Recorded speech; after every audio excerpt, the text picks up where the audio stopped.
रक्षा मंत्री राजनाथ सिंह कुछ कह रहे हैं योग दिवस को लेकर। भाग दौड़ भरी दुनिया में तथा इस कोलाहल भरे जीवन में योग हमारे लिए एक अमृत के समान मूल्यवान है। योग हमारे फिजिकल, मेंटल और स्पिरिचुअल वेलबींग का पथ प्रशस्त करता है और यह स्थिति हमारी आंतरिक दृष्टि, विवेक और विकास के लिए अनेक संभावनाएं खोलती हैं। मैं एक इसे उदाहरण के रूप में आप सबके समक्ष रखना चाहूंगा।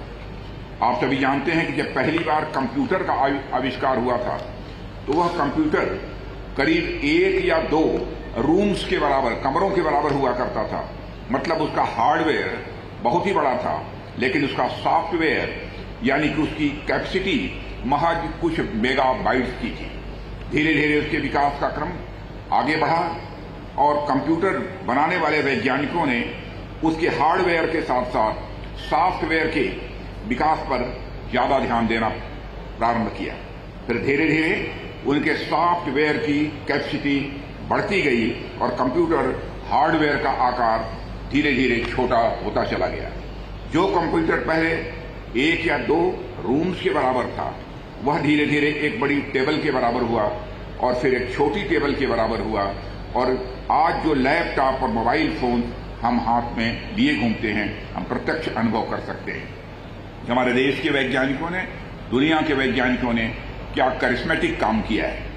मेरे कहने का अर्थ है, जैसे जैसे कंप्यूटर के सॉफ्टवेयर की कैपेसिटी बढ़ती गई और उसका हार्डवेयर छोटा होता चला गया, कहीं और ज्यादा इफिशिएंट वे में काम करने लगा। ठीक उसी प्रकार यदि हम अपने इस पूरे शरीर को हार्डवेयर मान लें और अपने मस्तिष्क को सॉफ्टवेयर मान लें, तो जैसे जैसे हम अपने सॉफ्टवेयर पर ध्यान देते जाएंगे, हमारा हार्डवेयर उतने ही इफिशिएंट वे में काम करता जाएगा। और हमारे लिए इस माइंड रूपी सॉफ्टवेयर पर ध्यान देने में योग से बड़ा माध्यम इस समय दुनिया में दूसरा कुछ नहीं है। आपने अपने आसपास देखा होगा कि लोग अपनी फिजिकल, मेंटल और स्पिरिचुअल वेलबींग के लिए न जाने कितने पैसे खर्च करते हैं। विगत कुछ वर्षों में आपने यह भी देखा होगा कि किस प्रकार से नौजवानों में ऐसी कई बीमारियां हमें देखने को मिलती हैं जो सामान्यतः प्रौढ़ावस्था के बाद मनुष्य के शरीर में आती हैं।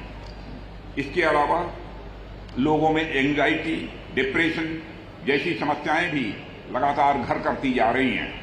मैं आपको बताऊं, मैंने अपने जीवन में ऐसे अनेक धनाढ्य लोगों को देखे हैं जिनके पास पैसों की कोई कमी नहीं है, लेकिन उनके मन में कहीं न कहीं एक अशांति का भाव बना रहता है।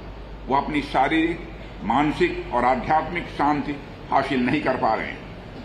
ऐसे में लोगों को यह समझना होगा कि किसी भी प्रकार की शारीरिक, मानसिक और आध्यात्मिक अशांति से हमें निकालने में योग के अलावा और कोई दूसरा विकल्प नहीं है। यह तो एकदम जीरो बजट माध्यम है, 1 पैसे का भी इसमें खर्च नहीं है। यहां आपका इन्वेस्टमेंट जीरो है, लेकिन आपको प्रॉफिट इतना मिलेगा कि आपने उसकी कभी कल्पना भी नहीं की होगी। हमने कोविड-19 के दौरान भी इस योगा के करिश्मा को देखा है। अनेक रिसर्चेज भी हमें बताती हैं